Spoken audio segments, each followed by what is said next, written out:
आज हम लूका रचित सुसमाचार अध्याय 6 में वचन 20 से 49 और अध्याय 11 में वचन 1 से 13 का अध्ययन करेंगे। लूका रचित सुसमाचार अध्याय 6 में वचन 20 से 49 तक।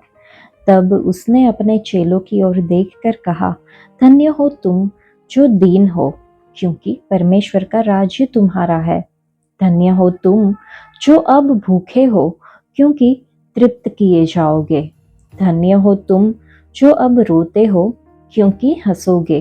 धन्य हो तुम जब मनुष्य के पुत्र के कारण लोग तुमसे बैर करेंगे और तुम्हें निकाल देंगे और तुम्हारी निंदा करेंगे और तुम्हारा नाम बुरा जानकर काट देंगे।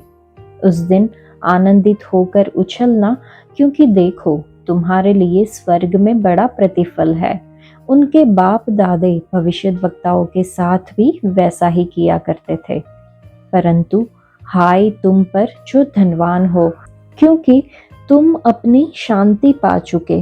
हाय तुम पर जो अब तृप्त हो, क्योंकि भूखे होंगे। हाय तुम पर जो अब हंसते हो, क्योंकि शोक करोगे और रोओगे।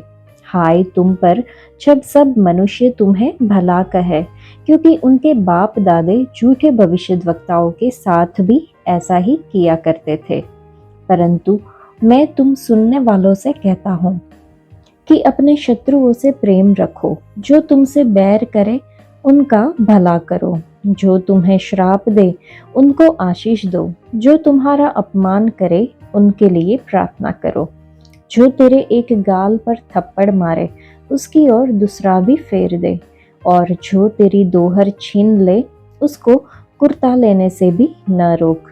जो कोई तुझसे मांगे उसे दे, और जो तेरी वस्तु छीन ले उससे न मांग।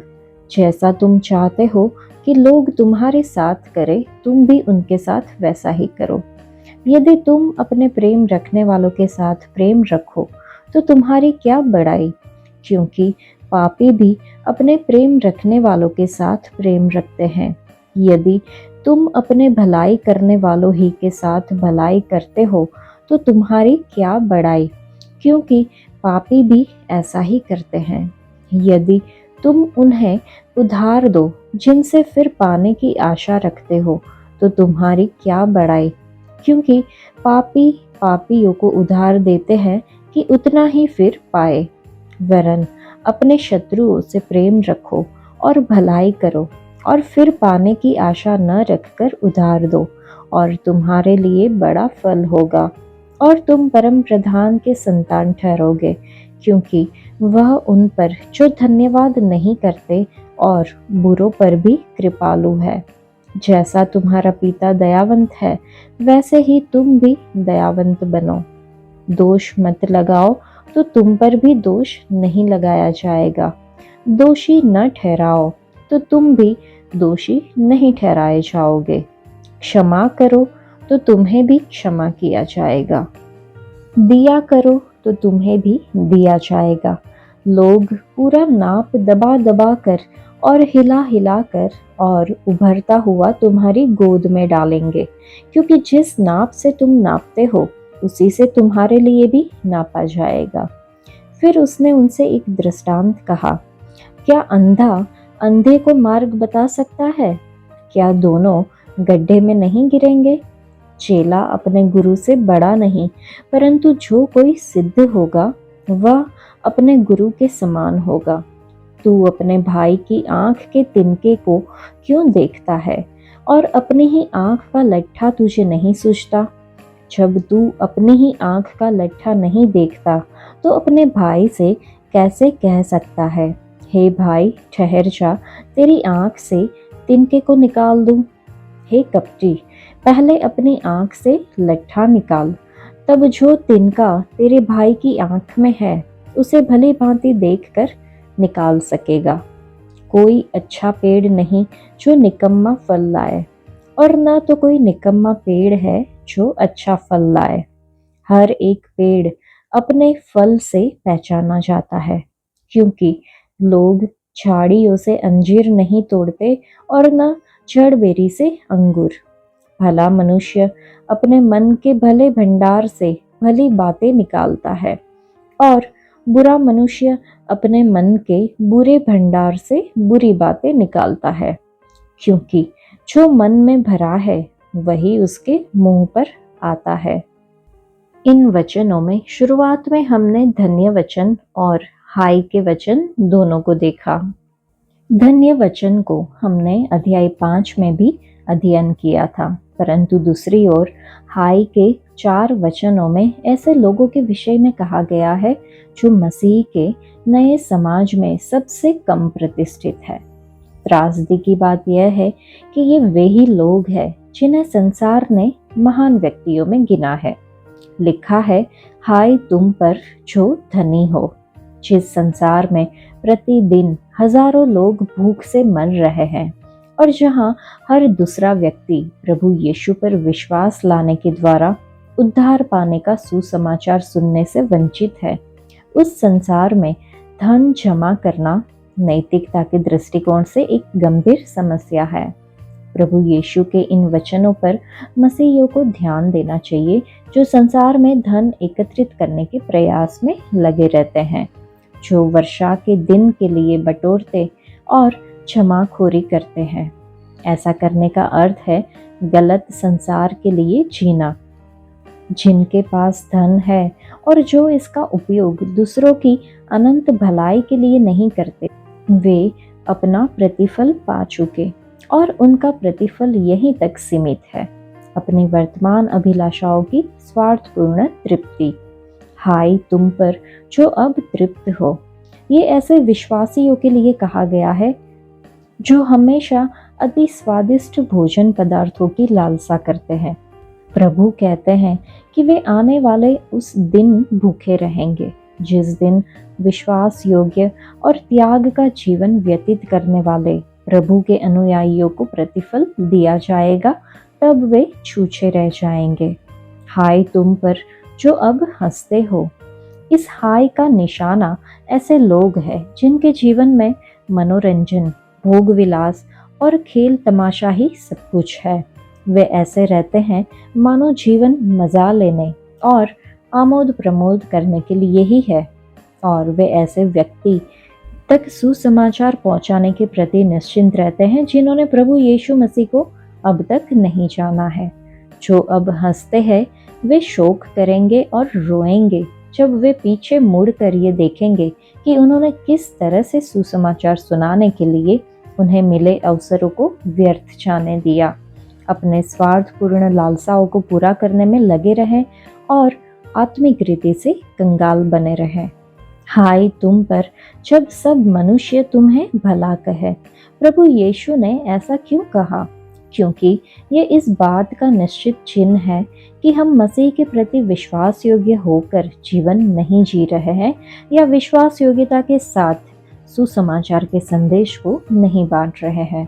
सुसमाचार का स्वभाव ही ऐसा है कि यह अभक्त व्यक्ति को आहत करता है या उसके लिए ठोकर का कारण बनता है। जिन्हें संसार की ओर से शाबाशी मिलती है वे पुराना नियम समय के उन झूठे भविष्यद्वक्ताओं के संगी है जो लोगों के कानों को खुजलाते थे, अर्थात वे सिर्फ वही बात लोगों से कहते थे जिसे लोग सुनना चाहते थे। वे परमेश्वर की स्तुति की बातों के बजाय लोगों का समर्थन हासिल करने में ज्यादा रुचि रखते थे। बाद में प्रभु यीशु मसीह अपने चेलों के सामने परमेश्वर के शस्त्रागार के एक गुप्त हथियार को प्रकट करते हैं, और यह प्रेम का हथियार है। यह संसार में सुसमाचार सुनाने के लिए सबसे प्रभावशाली हथियार है।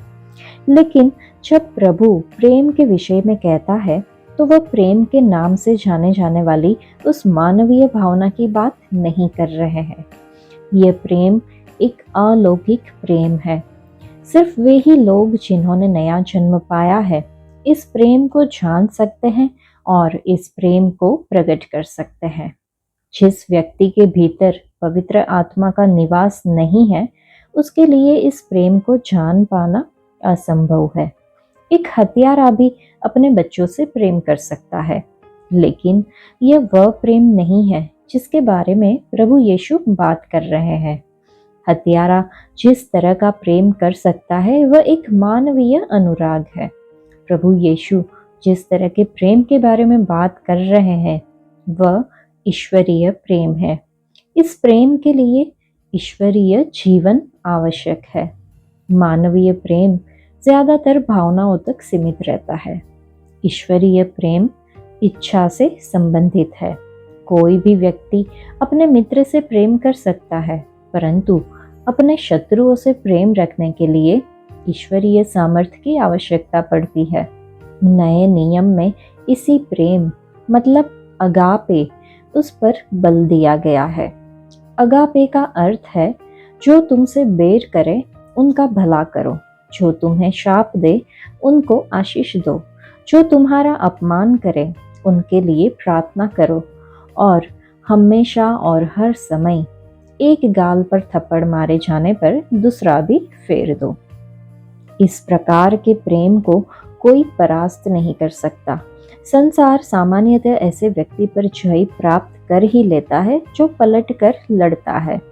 संसार वर्चस्व और बदले की लड़ाई जीतना जानता है, लेकिन यह नहीं जानता कि ऐसे व्यक्ति से कैसे निपटा जाए जो हर एक बुराई का बदला भलाई से देता है।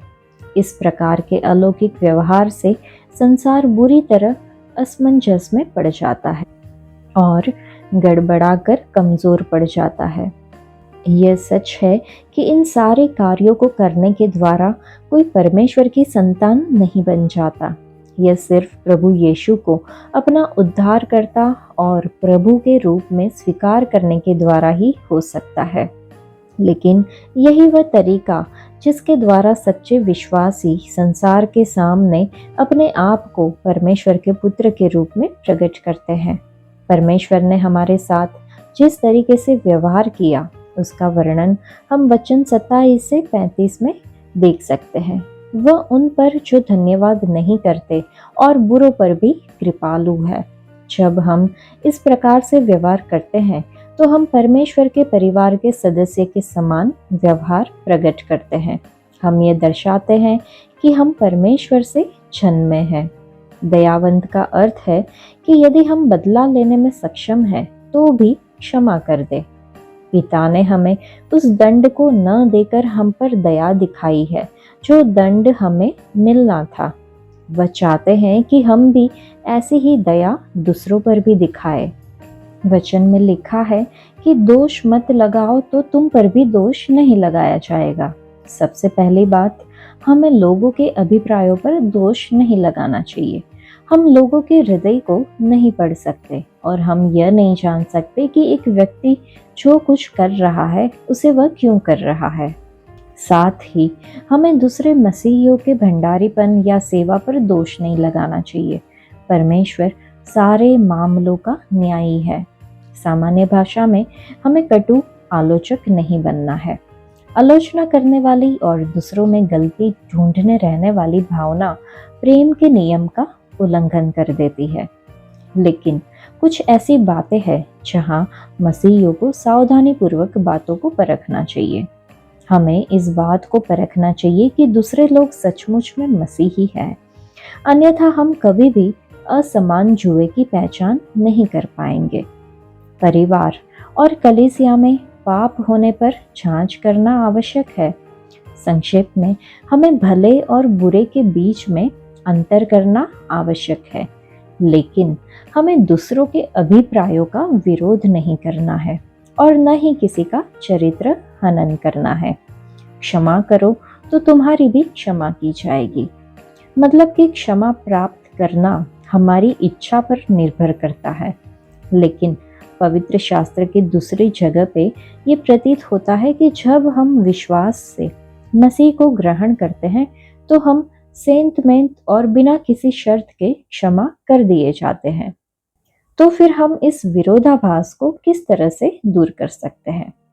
इसका स्पष्टीकरण यह है कि हम दो प्रकार की क्षमा के बारे में बात कर रहे हैं, न्यायिक और पालकीय।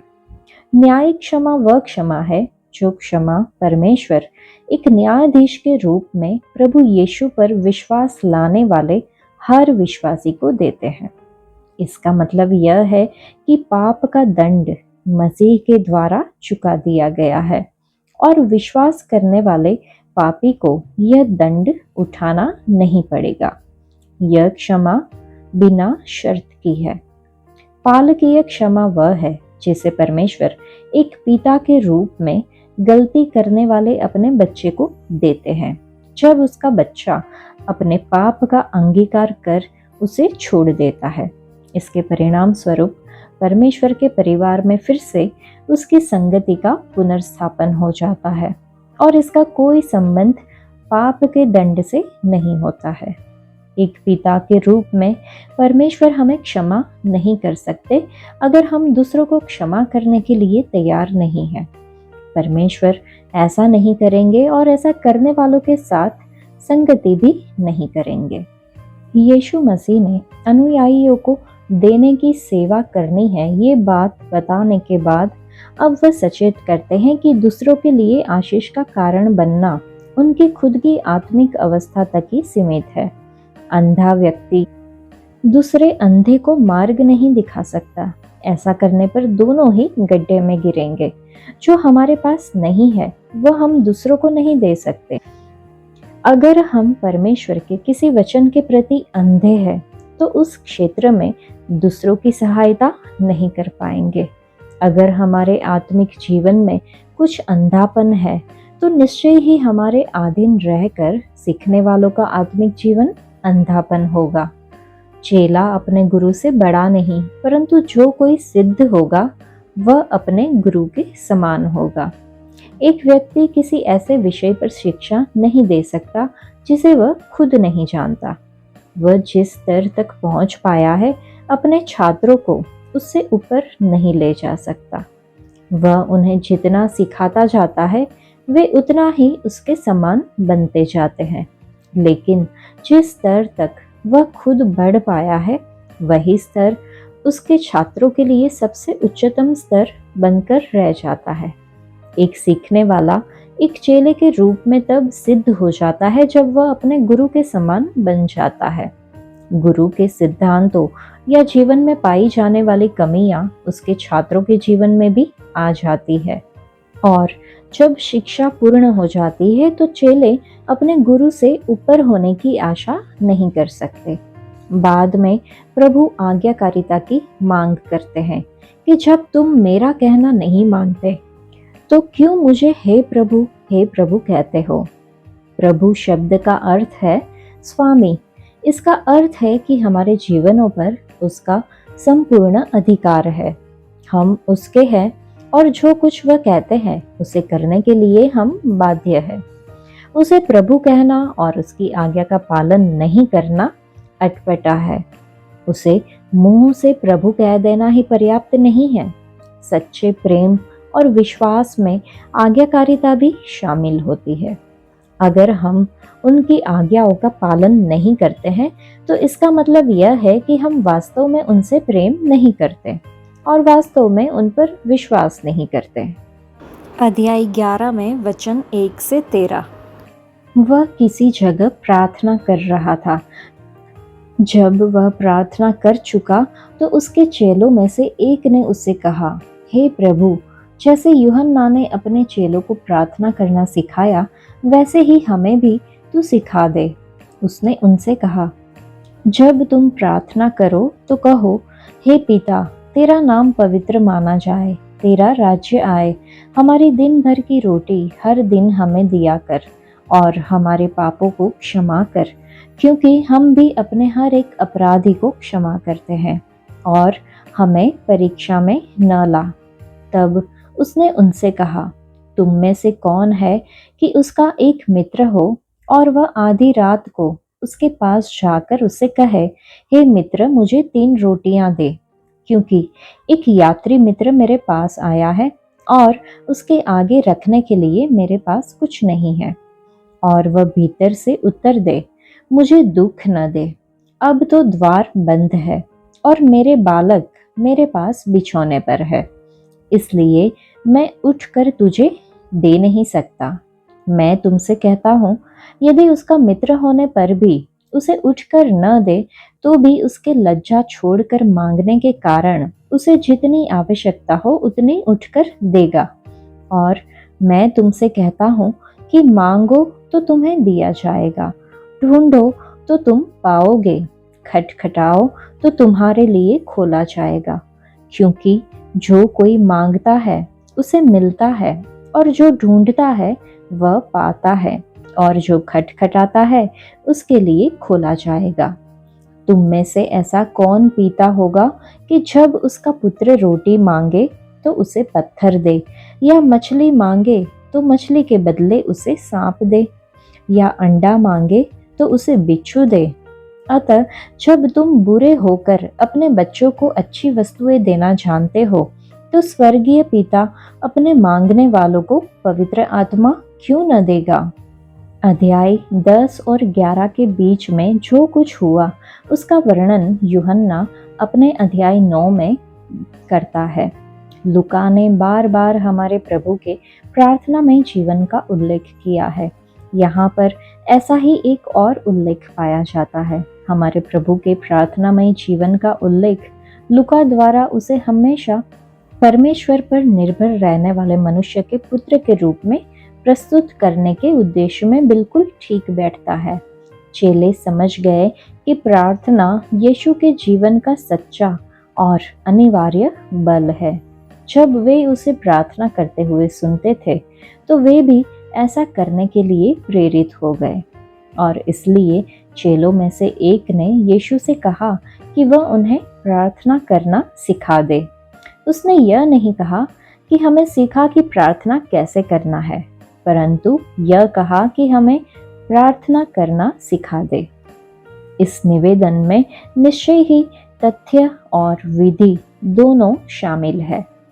प्रभु ने इस समय उन्हें प्रार्थना का जो नमूना बताया वह मत्ती में दी गई प्रभु की प्रार्थना से कुछ अलग है।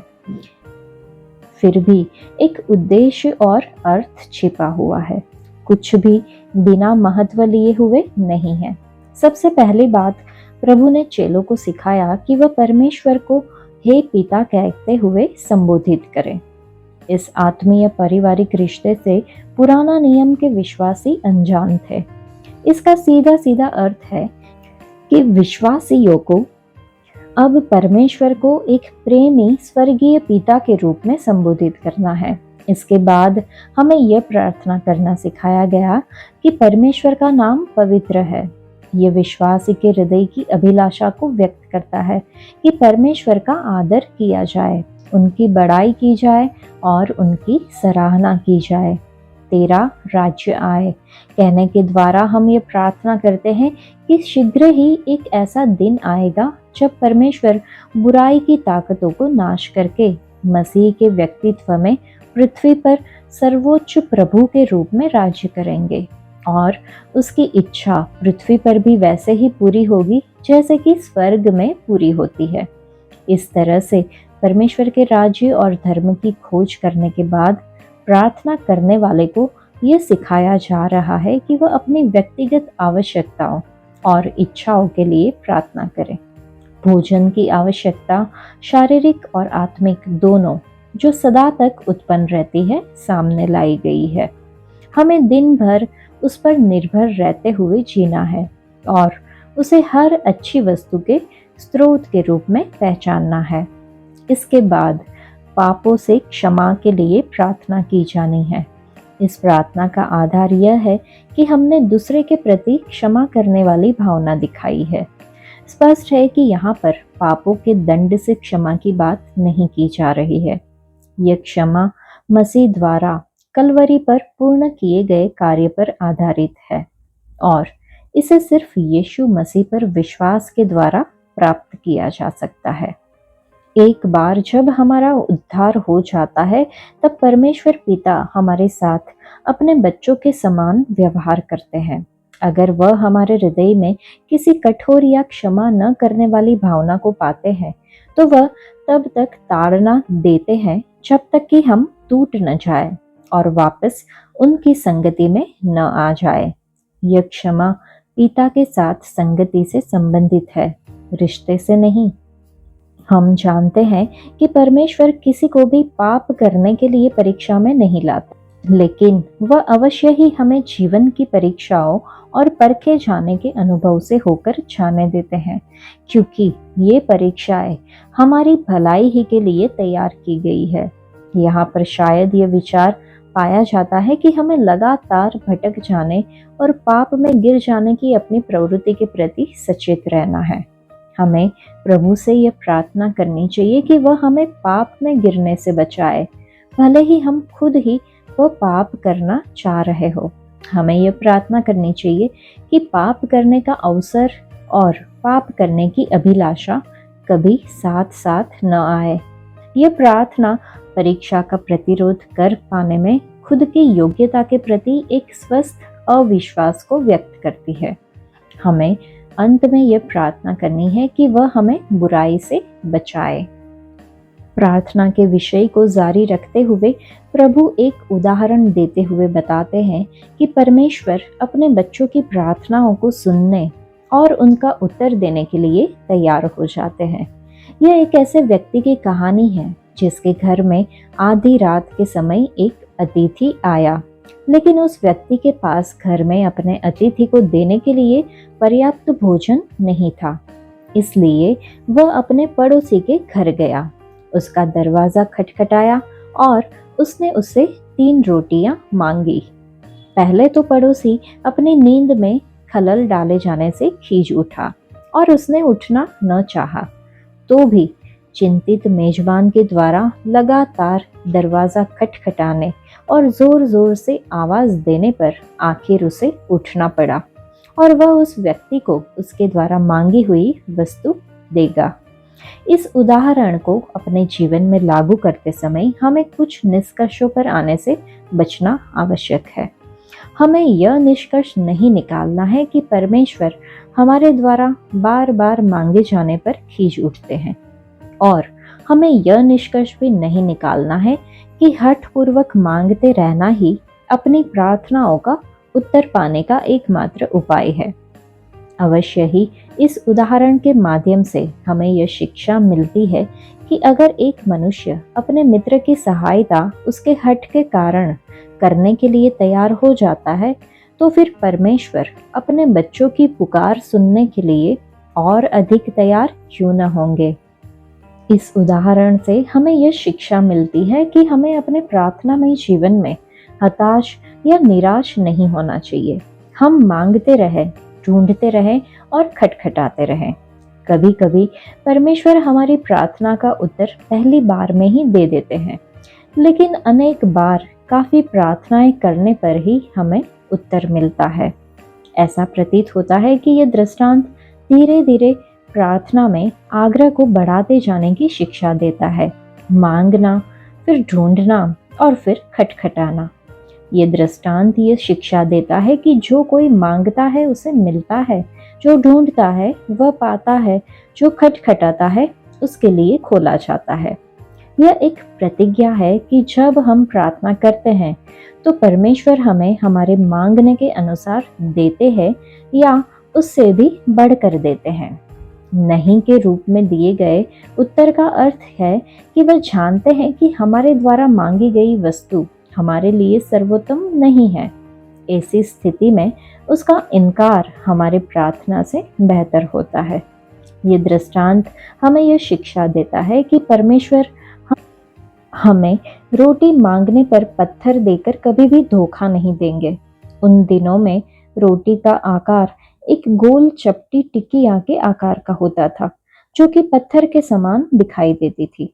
परमेश्वर कभी भी हमें न खाने योग्य वस्तु देकर हमारा उपहास नहीं करेंगे जब हम उनसे कुछ खाने के लिए मांग रहे हो। यदि हम मछली मांगे तो वह हमें सांप नहीं देंगे, मतलब कोई ऐसी वस्तु हमें नहीं देंगे जो हमें नाश करे। और अगर हम अंडा मांगे तो वह हमें बिच्छू नहीं देंगे, मतलब कोई ऐसी वस्तु नहीं देंगे जो हमें असहनीय पीड़ा पहुंचाए। एक मानवीय पिता खराब वस्तु नहीं देगा, भले ही वह पापमय स्वभाव का हो। वह अपने लड़के बालों को अच्छी वस्तुएं देना जानता है। तो स्वर्गीय पिता अपने मांगने वालों को पवित्र आत्मा क्यों न देगा? जब यीशु यह शिक्षा दे रहे थे उस समय तक पवित्र आत्मा नहीं दिया गया था। अब हमें पवित्र आत्मा को हमारे भीतर वास करने के लिए भेजने की प्रार्थना नहीं करनी चाहिए, क्योंकि हमारे मन फिराव के समय वह आकर हम में वास करता है। लेकिन निश्चय ही हमारे लिए यह उचित और आवश्यक है कि हम पवित्र आत्मा की सेवकाई से संबंधित अन्य बातों के लिए प्रार्थना करें। हमें ये प्रार्थना करनी चाहिए कि हम पवित्र आत्मा से सीखने के लिए तैयार रहें। हमें प्रार्थना करनी चाहिए कि हम पवित्र आत्मा के चलाए चले, और हमें प्रार्थना करनी चाहिए कि मसीह के लिए हमारी सारी सेवकाइयों में उनकी सामर्थ्य हम पर उंडेली जाए। यह संभव है कि जब यीशु ने चेलों को पवित्र आत्मा मांगने के लिए सिखाया तो उनके कहने का अर्थ था कि वे पवित्र आत्मा की सामर्थ्य के लिए प्रार्थना करें, जिसके द्वारा वे उस गैर सांसारिक शिष्यता का जीवन व्यतीत कर सके जिसके विषय में उसने पिछले अध्यायों में शिक्षा दी है। इस समय तक शायद उन्हें ऐसा लगने लगा था कि अपनी सामर्थ्य से शिष्यता की कसौटी पर खरा उतर पाना कितना असंभव है। निसंदेह यह बात सत्य है। पवित्र आत्मा ही वह सामर्थ्य है जो एक विश्वासी को मसीही जीवन के लिए समर्थ बनाता है। इसलिए प्रभु यीशु ये चित्रित कर रहे हैं कि परमेश्वर मांगने वालों को यह सामर्थ्य देने के लिए आतुर है। आज के लिए इतना ही। परमेश्वर आप सबको आशीष दे। धन्यवाद।